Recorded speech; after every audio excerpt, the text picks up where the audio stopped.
अस्सलाम वालेकुम students. How are you? मैं हूं आप लोगों का केमिस्ट्री टीचर।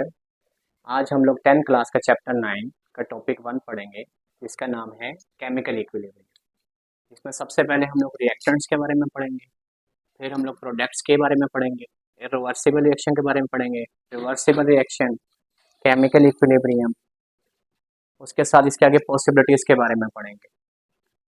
तो सबसे पहले रिएक्टेंट्स क्या होता है? In a chemical reaction the substance that are combine.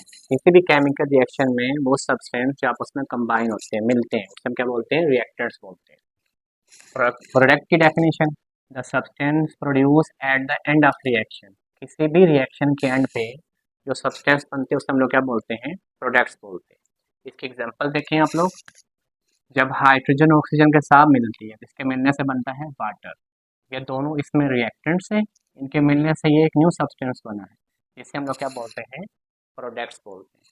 उसके बाद हम लोगों ने दो डेफिनेशन डिस्कस करनी है, जिसमें से सबसे पहले है इरिवर्सिबल रिएक्शन। इरिवर्सिबल रिएक्शन वो रिएक्शन होता है जिसकी एक डायरेक्शन होती है, जिसमें रिएक्टेंट्स मिलकर प्रोडक्ट्स बनाते हैं और प्रोडक्ट्स दोबारा रिएक्टेंट्स में कन्वर्ट नहीं होते, उसे हम क्या बोलते हैं? इरिवर्सिबल। जबकि रिवर्सिबल में क्या होता है? ऐसा केमिकल रिएक्शन जिसमें रिएक्टेंट्स मिलकर प्रोडक्ट्स बनाए और प्रोडक्ट्स मिलकर रिएक्टेंट्स बनाए, उसे हम क्या बोलते हैं? Reversible reaction. देखते हैं, आइए इसके डेफिनेशन देखते हैं।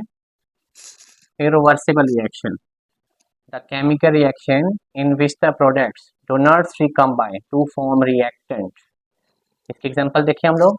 ये रिएक्टेंट्स मिले, इनसे प्रोडक्ट बना, तो प्रोडक्ट से दोबारा रिएक्टेंट नहीं बन रहा, तो इस तरह के रिएक्शन को क्या बोलते हैं? इरिवर्सिबल रिएक्शन बोलते हैं। इरिवर्सिबल रिएक्शन को हमेशा हम लोग एक सिंगल एरो से डिनोट करते हैं। अगली डेफिनेशन है रिवर्सिबल रिएक्शन। रिवर्सिबल रिएक्शन क्या होता है? The chemical reaction in which the substance in which the products can recombine to form reactant. जिसमें क्या होता है? प्रोडक्ट्स मिलकर दोबारा क्या बनाते हैं? रिएक्टेंट्स बनाते हैं, उसे हम लोग क्या बोलते हैं? रिवर्सिबल रिएक्शन बोलते हैं। जैसे आपको दो एग्जांपल नजर आ रही होंगी। जब हाइड्रोजन मिलती है आयोडीन के साथ, इसका कलर होता है पर्पल, इसके मिलने से बनता है 2HI, hydrogen iodide.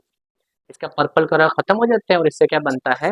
Colourless hydrogen iodide बनता है। ये आप लोगों के पास है इरिवर्सिबल।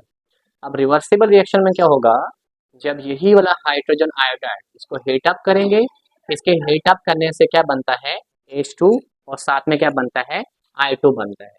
और इसका जो कलरलेस था, अब वो क्या बन गया है? दोबारा उसका अपना ओरिजिनल कलर आ गया है, जो कि पर्पल कलर में है। इसको आप लोग एक डायग्राम से देख सकते हैं। जब हाइड्रोजन गैस को आयोडीन गैस के साथ मिलाते हैं हम लोग, उससे क्या होता है? इसकी कॉम्बिनेशन होती है, और कॉम्बिनेशन होने से हाइड्रोजन आयोडाइड बनता है। जब इसकी डिकम्पोजिशन की जाए तो अगेन आप लोगों को वही रिएक्टेंट्स मिल जाते हैं। नेक्स्ट हम लोगों ने पढ़नी है केमिकल इक्विलिब्रियम स्टेट, जो इस चैप्टर का नेम है। केमिकल इक्विलिब्रियम स्टेट होता क्या है? इसकी डेफिनेशन देखें। When the rate of forward reaction, forward कहते हैं आगे जाने वाला, जो रिएक्टेंट्स मिलकर प्रोडक्ट्स बनाते हैं उसको बोलते हैं फॉरवर्ड। जब वो सेम बराबर हो जाए इस चीज के रेट ऑफ रिवर्स रिएक्शन के, रिवर्स रिएक्शन जिसमें प्रोडक्ट दोबारा रिएक्टेंट्स बनाते हैं उसको बोलते हैं रिवर्स रिएक्शन।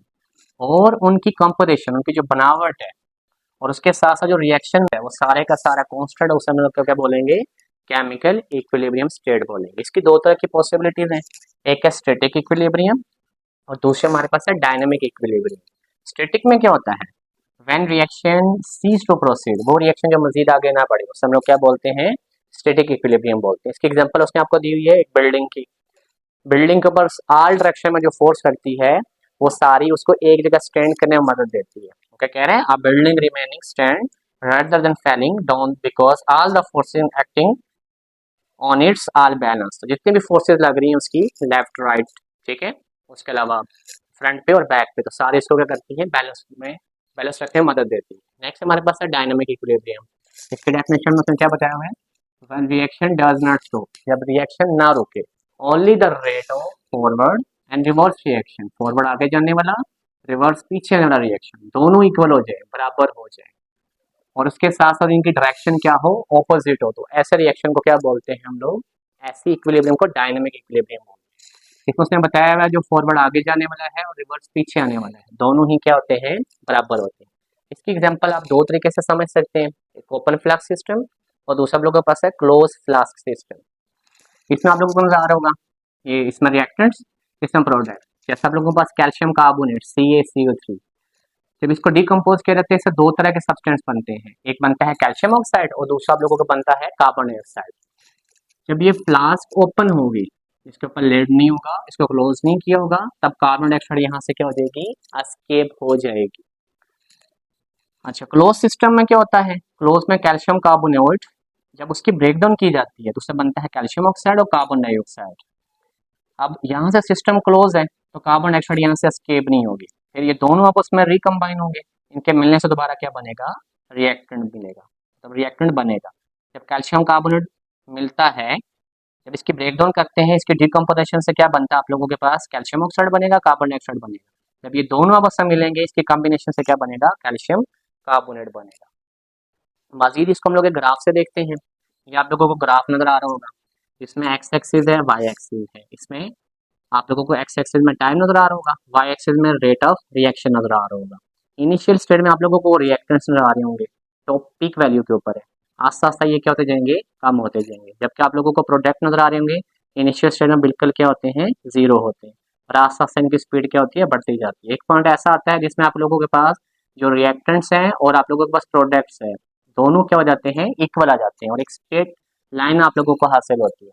अब इस लाइन के बारे में उसने क्या बताया हुआ है, वो कह रहा है जब रिएक्शन इक्विलिब्रियम की स्टेट में आ जाता है, at equilibrium state, rate of forward, forward आप लोगों के पास ये वाला है, और रेट ऑफ रिवर्स, रिवर्स ये वाला है, ये दोनों क्या हो जाएंगे, एक दूसरे के इक्वल हो जाएंगे।